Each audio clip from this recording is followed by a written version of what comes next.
Kaikuren ustez, ekoizpen arduratsua da gure abeltzain guztiei, handiei naiz txikiei, laguntza bera ematea. Kaiku kilometro zero, ekoizpen arduratsuko esnea.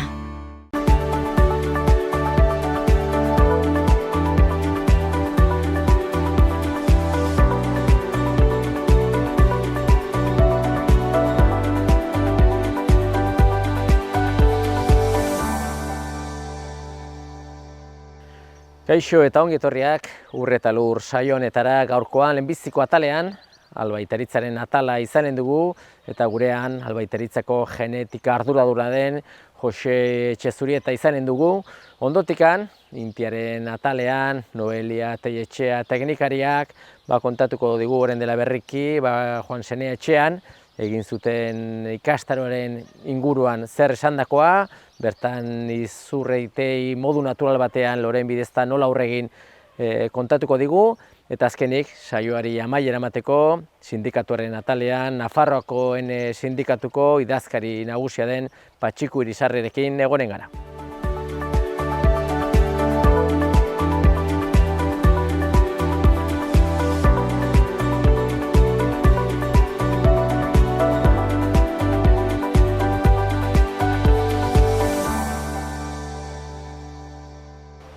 Albaitaritzaren atalean gaude oraingoan eta gurekin Jose Etxezurieta dugu, bere albaitaritzako genetika arduraduna.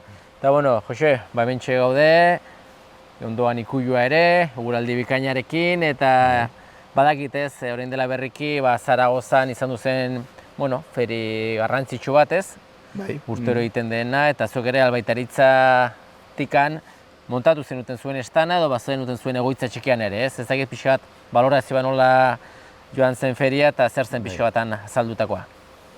Hori beti martxo aldean edo udaberri hasten denean hori izaten da Zaragozan feri bat, urtero. Baina bi urtetik iten da tartekatu, bat izaten da agrikola izaten dena nekazaritzakoa eta bestea figan ganaderu nintzen. Ganadero. Eta gu bi urtero, hoxe ganaderu zaila o ganaderu tokatzen zaionean, han izaten geha, bai. Eta beti daukagu estan bat asignatua eta guretzat bi urteroko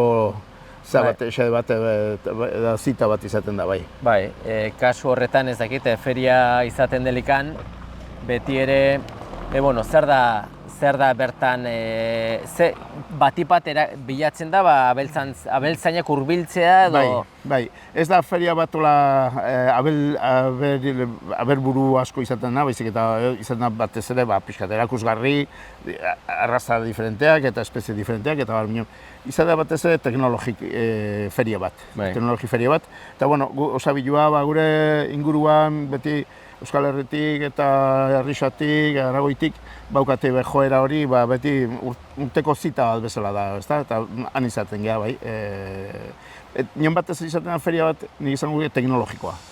Eta urten nabaritu da, azkenean diruan undagon, importantzi oso fuerteak izan dira oso garrantzitsuak txerri mundua eta hegazti mundua.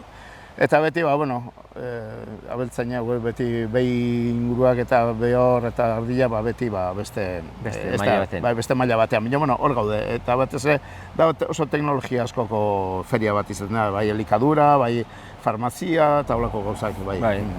Zuen kasuan, Jose, zer, albaitaritzatik zer eskaini zenuen edo zer bilatzen duzean? Beste entrevista bat intziaten baitare eta gauz bera esaten nuen. Gure albaitaritzantzat eta pentsatzen dut jende askorentzat bezala, ez dela leku bat errentagarritasuna bilatzen dugun leku bat baizik. Eta gu badakigu gure inguruak, gure klienteak, gure lagunak ara joeten diela. Eta da azkenean da elkartzeko puntu bat eta han pixka gure produktuak erakusten ditugu, gure katalogoak eta azkenean aitzaki da batez ere elkar egoteko puntu bat eta aspaldiko lagunak eta basarritarrak ere eta ganaderua abeltzainak gustatzen dute, han askotan koinzitzen dute aspaldian ikusi gabekuak eta azkenean elkar bildugune eta elkartzeko lekua da. Eta ikusteko ez presentzia izan, ez? Albaitaritza sektorean dagoela eta, azkenean nekazaritza behar du nola baita indarrak impulsatzea elkarguneak eta sektorea indartzea. Eta orduan, feria batzuk, naiz eta gauza askorik ez demostratu, zerakutzi gauz berri askorik, bintzat, esan nahi du, nekazaritza eta abeltzaintza badukala bere indarra ekonomikoki eta gizarte aurrean erakutzi behar dugu baita ere gure indarra. Eta nik uste dut horren behar dugula. Bai. Pixo baina zentratuaz gehiago behar bada zure atalean, zure alorrean, genetika munduan, badakigu ez, zorionez jubilatzea zaudela, ez ezkizu bete asko falta. Seinale txarra. Bueno, osasuntxu zaude eta hori dagoena. Bai, ezagite, genetikoki, 2023 urte honetan zertan zabiltzate, zer eskaintzen duzue, jendeak ze eskatzen du batipat? Bueno, gu beti bezala bilatzen beti punta-puntan egotea. Bai aurrerakuntzak eta azken berrian atzetik gabiltza, azkeneko gaitzak, horien nola ekidin, genetikoki nola bilatu zezen mejoranteak edo berritzaileak. Eta orain gaina, askotan aipatu duten bezala gure jokua, gure erronka izan da beti hasi sexatua. Espainian izango dugu lehenengoak hori ekartzen eta jarraituko dugu gauzak berrikitzen eta bar. Eta nahi gara, behin hasi sexatua onenak eta aurkitzen saiatzen bagera ere, orain osagarri bezala baita ere, esaten dena haragitako animaliak esne behietan akoplatzeko, esan nahi dut. Nola esne behi onenak ezarriko dugu hasi honenak, zezen frisoien hasi honenak, orduan besteak gelditzen dira, badago beste aukera ekonomiko bat, askotan behiratzen ez digula, eta orduan da, kruze diferentekin, aldan diru gehiena ekonomikoki laguntza ondina ematea baita ere ganaderoei, hau da, kruzeak, beste zezenekin, limusinak, edo azul belga, edo angusak, eta hortan ari gara momentu hortan.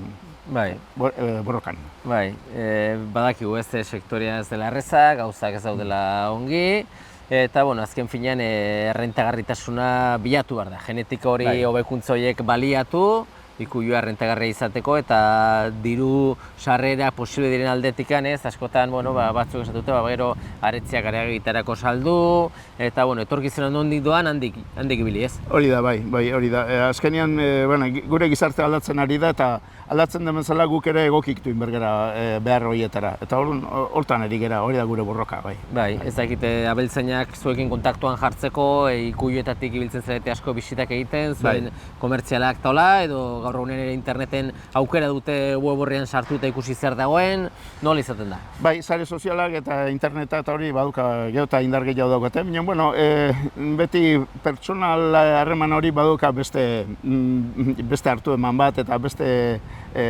goxotasun bat, beste samurtasun bat denontzat, ezta? Zer dira, askotan,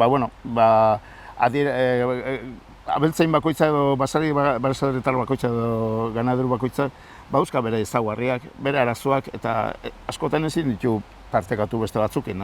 Eta orduan, hortarako aurkitu behar dira soluzio egokituak bakoitzarentzat. Eta zuek genetika munduan ere, azkenean bazter guztietan ibiltzen zarete, ez? Baita eskaintzen duzu zuen aukerak, Espainia mailan da guzti, Espainia osotik eta atzerrian, ez? Bai, gu Espainia osoan edatua gaude, zenbailekutan gaina oso sakonki eta indar handiekin, eta baita Frantzian, Portugalen, eta beste lekutan baita ere zabalduta gaude, eta gaina, harreman handia duzkagu, bai Europa eta bai Amerikako beste herrialdekin, baita ere, genetika honena eskuratzeko. Eta, zuk jubilatzea zaudenez, seinale esperientzia handia duzula, adinak esperientzia ematen du ere, eta ez dakit, hasi zinenetik gaur egun arte urteak ja pasatu dire, azkar gaineraz, genetika mundua aldatu da zeharo, ez dakit, hasi zinenean esango balizute momentua nola dagoen, zer nuke sinestuko beharra da, ez? Ez, egia esan, ez genuen pentsatu ere egingo, garai hartan eta garai batean ze bilatze zan eta ze ganaduzaleak ze barrek zituen eta oraingoak erabat aldatu dira, aldatu edo eraldatu edo berritu eta garai batean esan ezkero guan zertan nahi ginen, guretzat ametsa bezala, 100 urteko saltu izango litzake guretzat pentsatzea.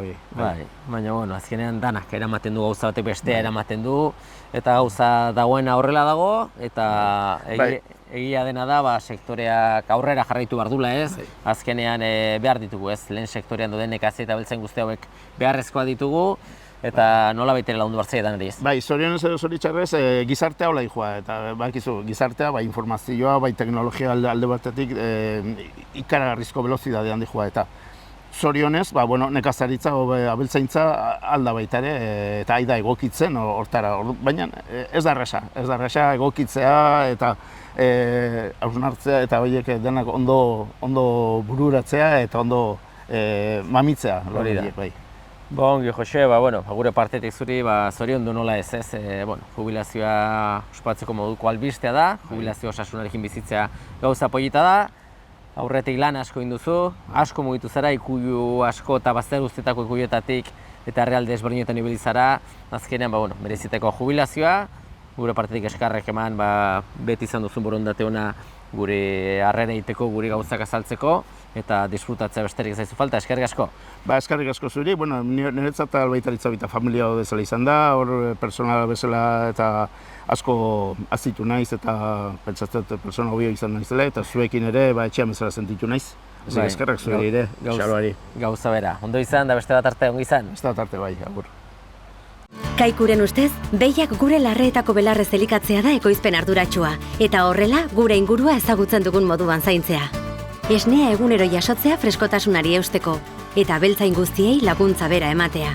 Horregatik, kalitate handia eta zaporea du Kaiku esneak. Kaiku kilometro zero, ekoizpen arduratsuko esnea. Noelia Teietxearekin gaude oraingoan, jakina Intiaren atalean gaude, eta bera ere Intiako teknikaria dugu, eta pasan astean Noelia berriz ere gure zonalde honetan ibili zinenez, badakigu Juan Senean, Norestebeko Juan Senean, ikastaro arront interesgarri bat eman zenuela ez, eta zuk azalduko diguzu bekixo zertan datzan, o zertan joan zen, eta pixko bat sarrera bezala egiteko, badakigu ez, zoritxarrez, gaur egunean, nekazaritzan, eta bereziki izurrite asko badire, eta kostatzen zaigu ez, izurrite horiei nola aurre egin, eta gutxienez ez duguna nahi garbi dugu, ez dugu nahi produktu kimikorik erabili, guztion hobe beharrez, eta da modu natural batean aurre nola egin, baina zuen baduzu zuen teknika, eta ez dakit pixka bat Noelia basitzeko pixka bat ikastaroa zertan joan zen o zertan datzan, bereziki tituloa izenburua edo, bai.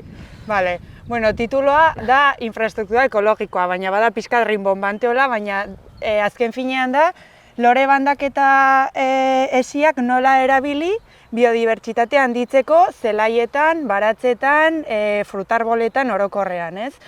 Orduan, zoritxarrez, esan duzun moduan, nekazariek gero eta arazo gehiago dauzkate izurritekin, orduan, badaude kimikoak, baina, azkenean, kimikoak ere desagertzen ari dira, ez dira lehen bezala hain eraginkorrak, orduan beste teknikak ere lehenetsi eta martxan jarri behar ditugu, eta teknika badaude asko ez, barietate resistenteak, inausketak ongi egin, ureztaketak, eta bada bat biodibertsitatea handitzeko lore bandak eta esiak erabiltzea, eta ikastaroa horri buruz izan zen. Azkenean, komentatu genuna izan zen, ikusi genuen azkenean honekin bilatzen dena da, zelaiaren inguruan, fauna lagungarria, hau da, intsektu onak, laguntzen digutelako, sustatu. Jartzen ditugu loreak edo esiak, normalean nektar eta polen asko eskaintzen dituzten espezieak, eta horrekin fauna lagungarria, fauna onuragarria, erakartzen dugu ingurura. Eta orduan gero, arazoak sortzen direnean baratzetan edo frutarboletan, lagungarri horiek gertu ditugu izurrite horiek kontrolatzen laguntzeko. Orduan garbi ikastora zertan datza, lore bandak edo esiak horrela dituta gauza raroa ematen du, baina pixkoa da ikuspegi otxipa aldatzea. Egia esan, belagaitan, baratzetan, izurrite asko sartzen dire, askotan edo sagar ondotan ere esate duzu beti, sagarrak hartzen dute arran bat, hartzen dute, horren, ikastaroan ezagit, alde teorikoa izan zenuten, da gero ere alde pixka bat ikuspegi praktikoa kanpoan, edo nola izan zen? Kasu honetan ez, kasu honetan teorikoa, baina posiblea da eta oso interesgarria alde praktikoa ikustea, gero joatea zelaira eta lore banda batean kolpeak ematea eta ikustea hor lagungarriak zeintzuk diren, eta hori ikustea nola lore banda horrek sustatzen duen hori, baina kasu honetan izan zen bakarrik alde teorikoa. Teorikoa, bai. Lore bandak edo esiak esaten duzulikan, zueia badakizkizu ez, ze lore varietate edo espezie edo diren erakartzen dutenak lagunak izanen ditugunez, langileak, eta kasu horretan ja pixko bat suposatzen du jendeak nahi izaten duela bai. Pollita, baina ni nahi dut hemen ekintzak. Eta ekintzarako ere iten dira lore horiek, landatzen dire. Bai, oso polita da, baina kasu honetan bilatzen dena ez da lore zaintza, ez da eraginkorra izatea. Orduan bilatzen dira loreak, hori, komentatu dudan, polen eta nektar askorekin, eta gomendatzen da nahasketak erabiltzea, ez espezie bakarreko banda bat, ze azkenean loratuko da, hori bukatuko da, eta nahi duguna da loraketa, etengabeko loraketa, kolore ezberdinak, familia ezberdinak, orduan bilatzen dira nahasketak. Eta egiten dena da lurra prestatu, eta egin dezakegu edo zuzenean erein, edo aurretik igual pentsatu eta egin landarea semileroan eta gero hori landatu. Hori bi aukera horiek posible. Baina hori, oso polita da, ze oso polita gelditzen da, eta gero eta gehiago ikusten da baratzetan eta, baina hori, bilatzen dena da interes agronomiko bat izatea. Bai, izanen da jendea orain, begira, gure begira, eta zanen du, eskeni egun horretan ez, pasan ostegun horretan ezin nuen, eta interesatzen zait, pixko bat, zer konkretuki, ez egit izango dituzu zuek lore konkretu batzuk, jendeak esan du, ni hasi hor nagoen, lagaien hemen lorek betetzen, edo ze, pixko bat, nola izaten da, ez egit, baratze batean behar bada, isago dugu ez, limitatuago dugu espazioa, ez egit, belagaietan ere egiten alda igual, konkretuki ze jendeak ezagutzen dituen lore edo landare konkretuak badire. Batzuk oso ezagunak dira, hilenak adibidez kalendulak asko ikusten dira, ze interesgarria da gure zonaldean, ze hori badu loraketa oso luzea eta neguan ere irauten du pixka bat, mitxoletak, zentaureak, denak dira ezagunak, ze gainera lore zaintzak erabiltzen dira, baina hori bilatzen ditugu normalean nahasketa zehatz batzuk. Bai, orduan, gero izango zen hori Ordu normalen errelduan hilaran jartzen dire danak, eta egiten dugu lur saian, franja bat, esi bat. Nekazariekin egiten duguna da, ertzetan jarriz, beraiek ez galtzeko, ekoizpenik ez galtzeko, ez? Baina baratze batean egin daiteke, edo ertzetan, edo barruan ere irlak bezala jarri, eta horrela gomendatzen da. Izurriteak ezagit bereziki sistema honekin edo ze izurrite egiten aldugu aurre edo kontrastatu dago efektiboa direla? Gehien bat igual zorriak. Zorriak, arazo handia dago gainera zorriekin, eta gehien bat zorriak, baina harrak ere koleopteroak. Orokorrean, ia guztiak, baina zorrientzat lagungarri asko daude, eta orduan lagungarriak sustatzen ditugunez, zorrientzat oso teknika eraginkorra. Ez igual, kimikoak saiesteko, baina bai produktu suabeagoak erabiltzeko, edo batzutan estratatzeko, batzutan posible da. Eta zuek Indiatikan teknikari bezala esperimentatzen duzu haunitz, eta pixko bat gauzak nahiko eraginkorra direla ziurtatua duzu, ez? Bai, honekin hasi ginen duela pila bat, eta bada esperientzia arlo honetan, bai. Jendeak harrera hona izan zuen, gustora hartu zuen ikastaroa, esan zuen, aposto emar du, saiatu behar dut, Bai, jendea beti dago irekia, eta oso interesgarria izan zen. Bai, hemen Nafarroa mailan, zuek ematen dituzu horrelako ikastaroak, ez da egiten, Nafarroatik kanpo ere ikusia duzue, o beste herrialde batzuetan ere erabiltzen dituztela horrelako teknikak? Bai, baina hasi dira orain. Igual Intian izan ginen pixkat punteroak honekin, hasi ginen 80ko hamarkadan gutxi gora bera, eta guain entzuten da asko, eta gero eta enpresa gehiago daude lore bandak nahasketak saltzen eta, baina gu hasi ginen pixkat igual lehenago, baina guain dago gaia tope-topera.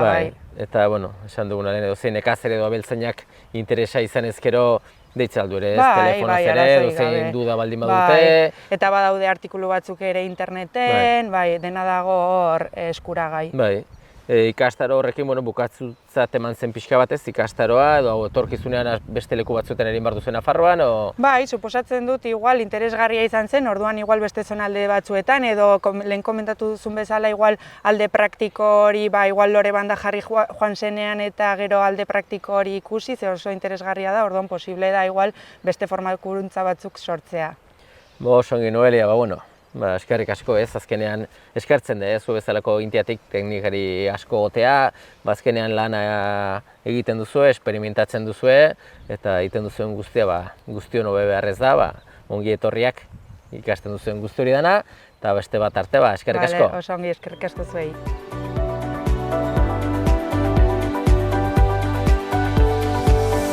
Sindikatuaren atalean gaude oraingoan, eta gurekin Patxiku Irisarri dugu, badekizue bera Nafarroako Ene sindikatuko, idazkari nagusia dugula, eta Patxiku, denbora pasatzen da, eta hilabete eskas iaia hauteskundeak egin zirela ez, nekazaritza eta abeltzaintzako hauteskunde desberdinak, esparru desberdinetan, eta behar bada, orain momentu egokia, Ene sindikatutik balorazio bat egiteko ez, zer nolako emaitzak atera ziren.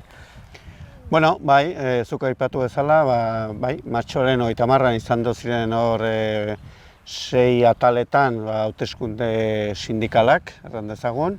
Eta, aipatzeko, Ene sindikatutik halako zapore gazi gozoa gelditu zaigula, ez?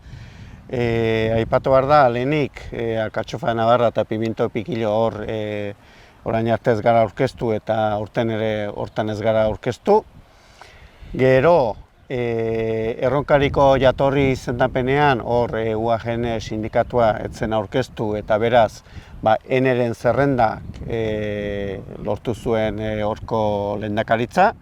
Eta beraz, azkeneko 4 urteetan bezala hor Lorenzo Serrateak, Aztandarrak, Elizondokoa bera, jarraituko du lehendakari izaten.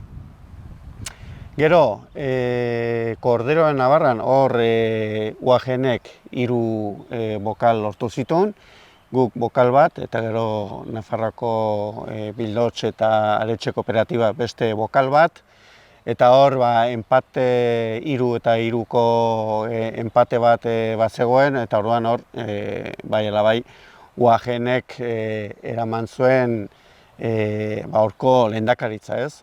Baina aipatu nahi dut, UAGNek lortu zituen 27 bozka eta guk 19, eta 18, eta guk bozka bat gehiago lortu baldin genuen, UAGNek lortuko zituen 2 eta guk 2, eta gero guk lehendikan bagenuen latxa alorrean beste bat, orduan guk 3 lortuko genituzke, eta orduan hor lehendakaritza lortuko genuke, ez? Eta hori, bozka batengatikan ez genuen lortu, ez?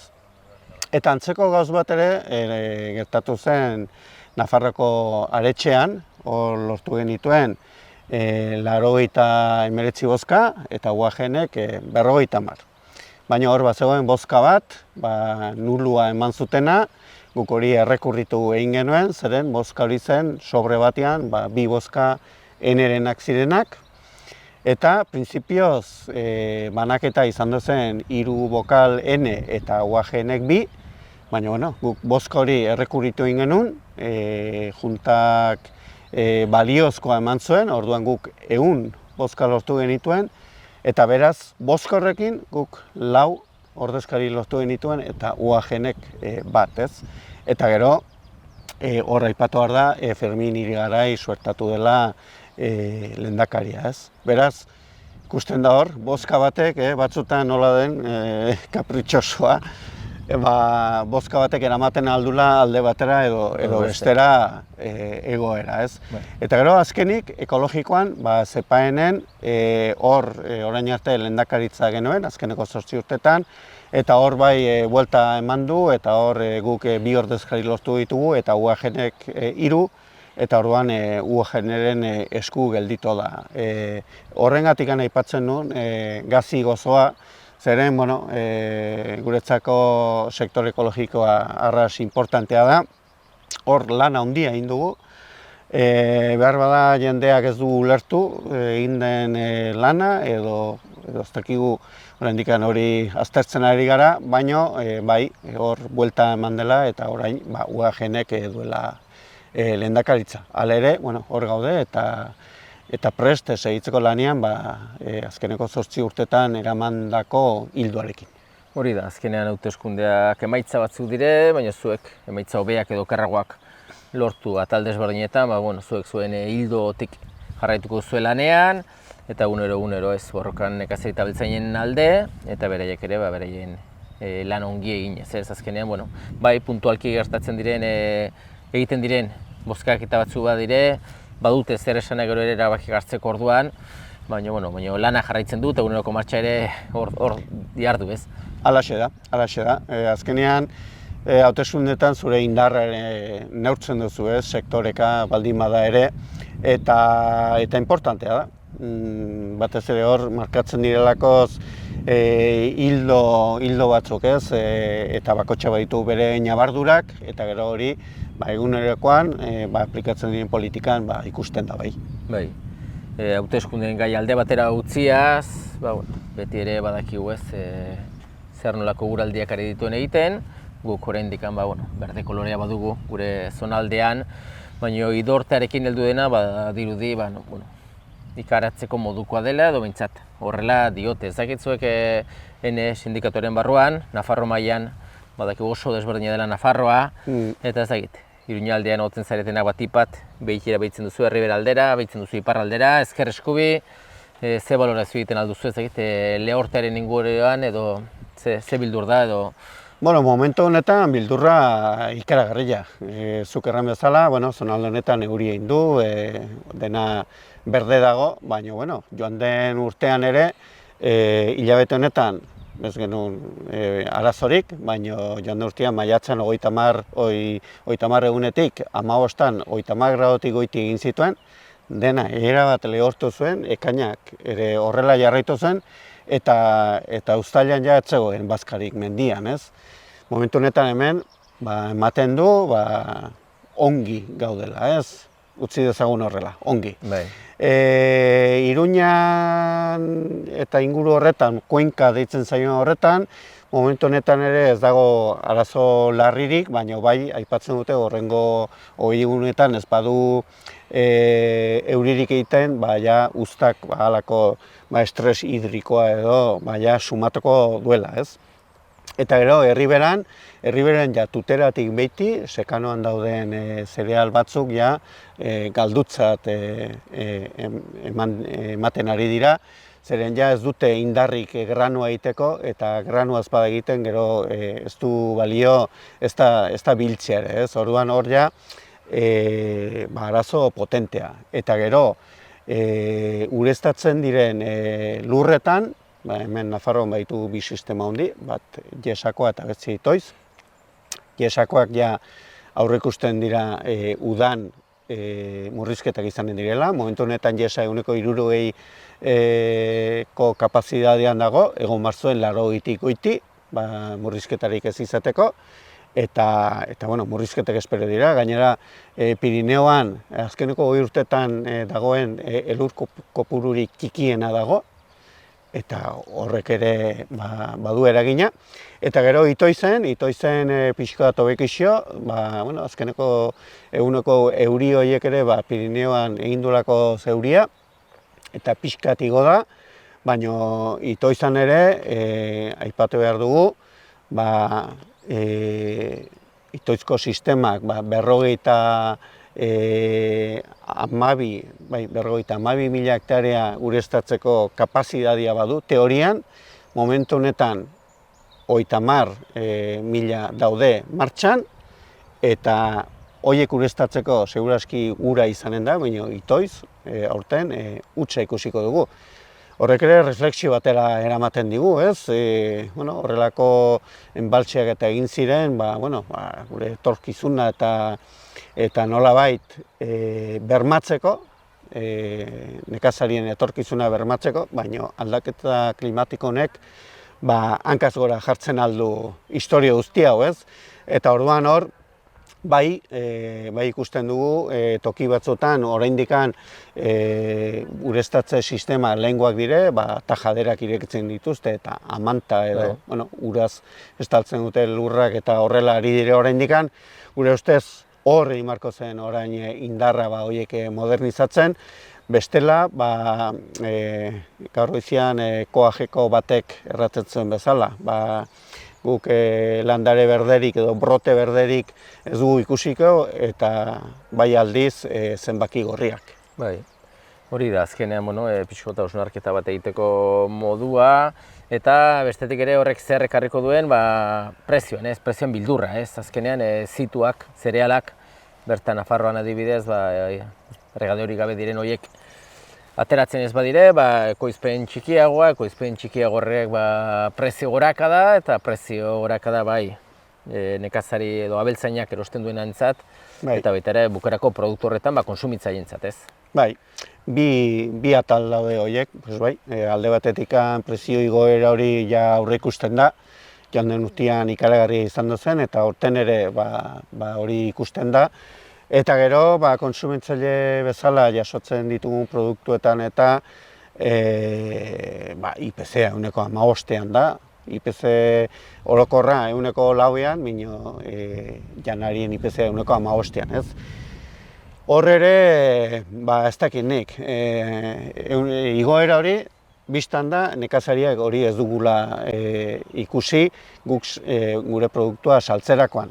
Tarte horretan igotzen da prezio hori, eta hor bai industriak eta batez ere banatzaile handi horiek ibiltzen dituzte margena horiek, eta hor bai badago arazo bat, guk ere hor arazo bat ikusten dugu. Bai, ikusiko dugu gauzak nola doazen, espero dugu ez, euria botatzea, ez hemen bakarrik, baizikan behitxo hortan ere, eta gauzak belarra badakigu, lehenbiziko kortea eta ardiak ibili ez diren belagaioetan ematen ari direla, iaz horrela hasi ginen ere, eta oker bukatu genuen, beraz, patxiku honen gara, ez? Bai, orain ikusiko dugu, maiatzaren 4ean izanen dugu Nafarroko lehortearen maila, ordurako pixkat ikusiko dugu, AEMetek eta zer erraten digun, horrengo 15-20 egunetan euririk ikusten den. Bai atera da, joan den astean Europako txosten bat nun erraten duen horrengo 3 hilabeteak temperaturak oso altuak izanen direla, horrek erran nahi du euri gutxi, edo botatzen duena tromoi moduan botako dula hemenka, ez? Orduan, izanen dugu aukera, honen inguruan ere aurrera solasteko. Hola, eskerrik asko, Patxiku, zelpen hauek emategatik eta beste bat arte. Zuei eta hementxe honen gara.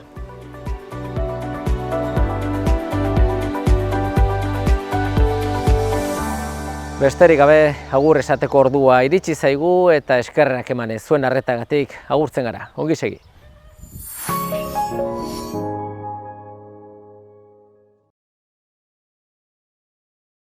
Kaikuren ustez, ekoizpen arduratsua da behiak gure larreetako belarrez elikatzea eta horrela gure ingurunea zaintzea. Kaiku kilometro 0, ekoizpen arduratsuko esnea.